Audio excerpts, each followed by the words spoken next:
yourselves, and what instrument do you play? Starting with you. Yeah. And I play guitar. My name is Chris and I play drums. My name's Rusty and I play bass. Alright, you go to FCJ, correct? No, I do not. Who does? I've been there. You've been there. Somebody in this band I thought did. I was at FCJ for a little while. Okay. Yeah, and so did Seamus. Oh. Okay, you did? Yeah. So you don't go to school anymore? I'm on a minor break. You're in a minor break. When you do go to school, what were you going to school for? Education. Cool. Duh. Oh wait, haha, I didn't get that joke. I'm a retard. How long has Wherefore been together? A little over a year now. Actually, a year and 3 days. And 3 days. Well, 3 days of a year. I've been in a band with 4 different. Me and Tyler have been together for about 4 to 5 years. I think there's been like 4 or 5. You've been together for 4 or 5 years? Together. Relationship-wise. We've been together for about 4 or 5 years. But Wherefore has been together for about a year. Who writes lyrics? Corey writes most of the lyrics. For the record, Corey left. Brings we the can tell you hate. what they're about. Okay. They're all about girls and how mean they are. And there's nothing else to it. Really? I mean, there's one song on the CD that's about liking a girl. Like, she's cool, right? That's a diss. Yeah, they're usually inspired by girl experiences with him. Yeah. Girl experiences with him. Girl experiences. And a lot of them are more about internal struggles that come along with dating girls. If you look at the lyrics, the more you look at them, the more you kind of understand. The more you like him. The more you like them, the more you understand like what he was trying to say. About a lot of them are really about temptation and where it's less about girls and more about the temptation that comes along with dating girls. Does he write the music too, or do you guys? We have a collaboratory kind of a writing process. Somebody will bring something to the table, laid down with sort of a structure, and then we'll all go back and add something, take something away. If we have one idea, we'll try 15 different other ones just to make sure we like what we really like. So it's a very collaboratory process, but that's kind of how the writing process does work. What inspires you guys to play music? I don't think you can say you're inspired to play. Like, it's either you. What makes you want to play? Well, it's not something that you can choose to do. Like, you just kind of do it. It's in you. At least that's for me. It's not. I don't have a choice. You have been forced. I would also say, obviously, we're a Christian band, and a big thing is, even though sometimes we may lose sight of it, and we may not really all the time think about what we're doing it for, it is a ministry, and so even though sometimes we forget about that part, and we're like, man, we really just want to play a show, a good show. It's more or less about getting the word out to as many people as possible in a different way. There may be some people who won't go to church, but they'll come to a rock concert, and if they can have information put into their hands that will help them through that, then it's more about planting a seed. Yes. Planting a seed, letting somebody hear something they may need to hear, and letting them think on it, grow on it. Not everybody, in fact, I haven't ran into many people whatsoever who have come up to me after a show and been like, okay, I want to be a Christian now that I saw y'all play. But it kind of gets the wheels turning, and that seed is planted, so it can grow. Okay. Do you have anything to add? Pretty much sums it up. I mean, like, for me, there's no bigger high than being on stage, playing music, and sort of environment. It is fun. And it is beyond fun. But I mean, you get to hang out with your friends for. Yeah, and that's it's a good excuse to hang out with your friends at least one night a week. But I mean, this is what we want to do. This is what we want to live by. Like, this is what we want to make into a career. Like we could do this every night and never get bored. It's fun.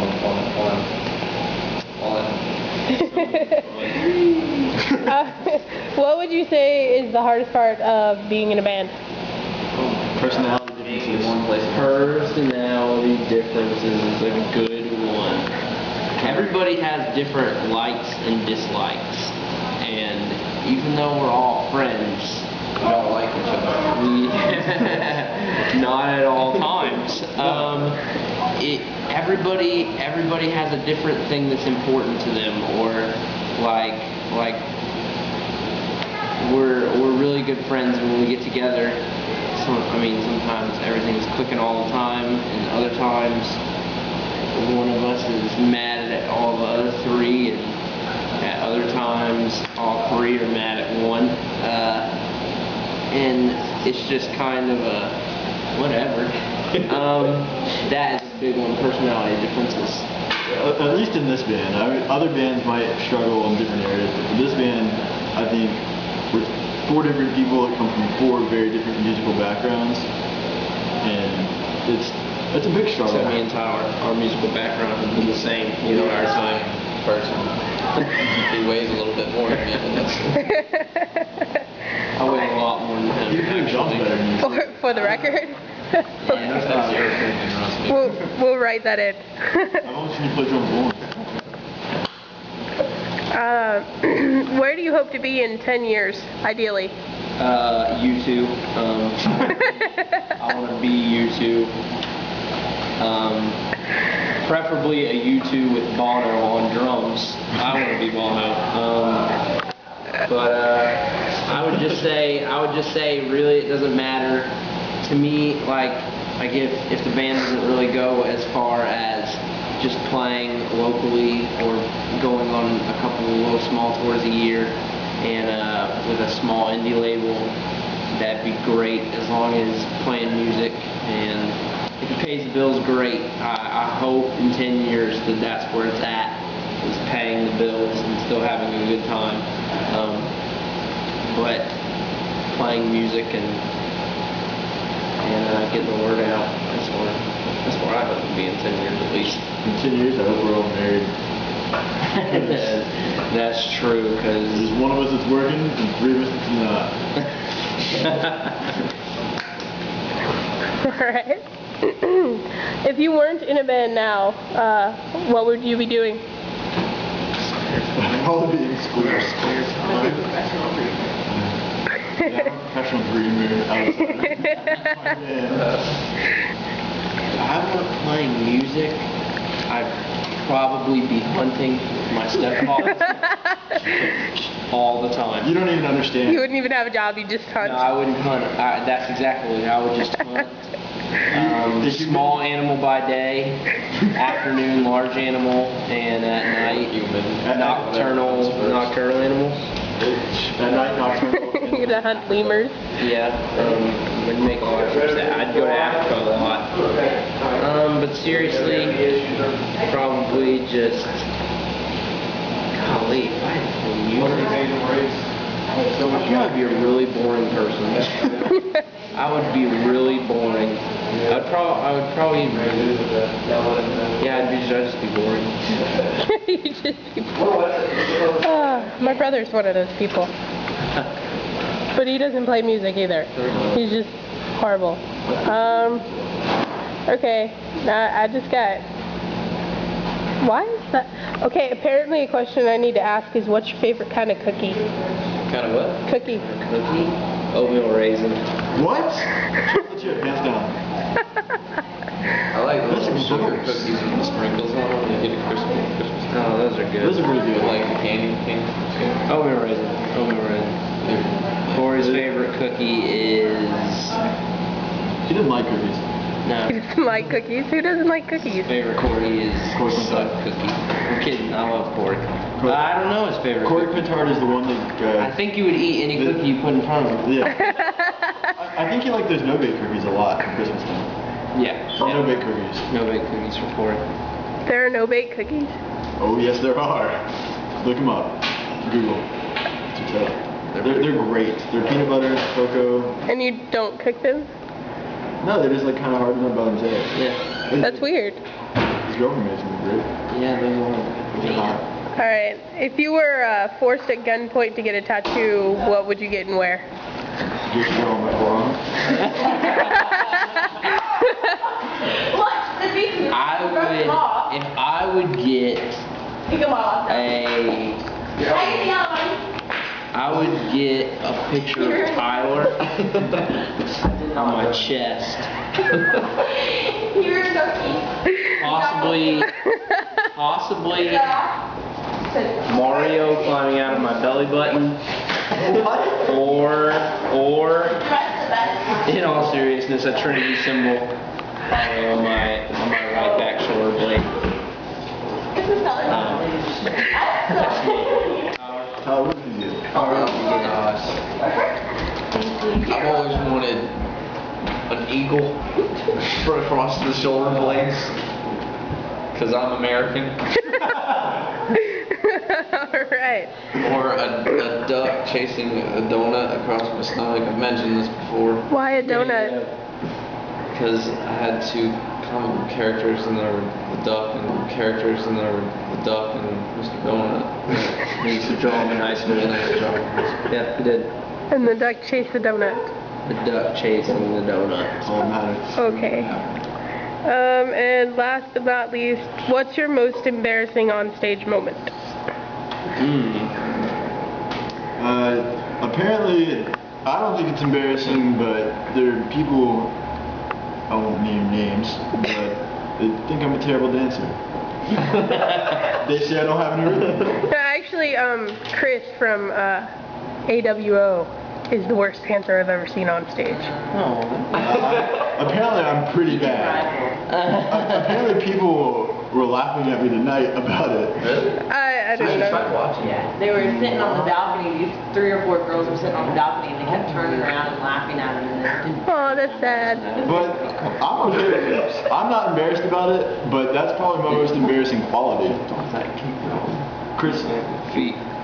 Chris, what's yours? My most embarrassing moment was when I was in a band called Madison Avenue, and I was the front man, and I climbed on top of a kick drum at the Murray Hill Theater and jumped off to not land on my feet, but collapse under myself and slam face in the Murray Hill stage. That's amazing. And then roll around on the ground and continue to scream the old vocals. I'm impressed.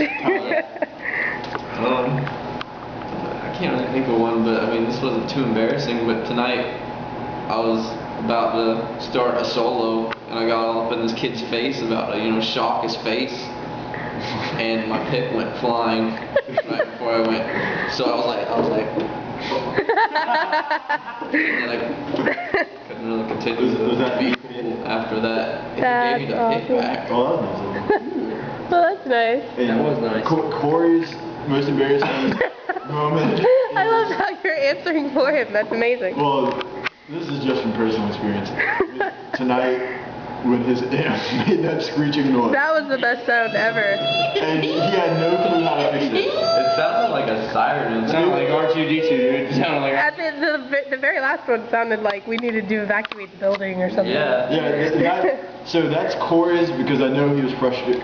He was embarrassed, not frustrated, that he couldn't fix it by himself. Oh, poor kid.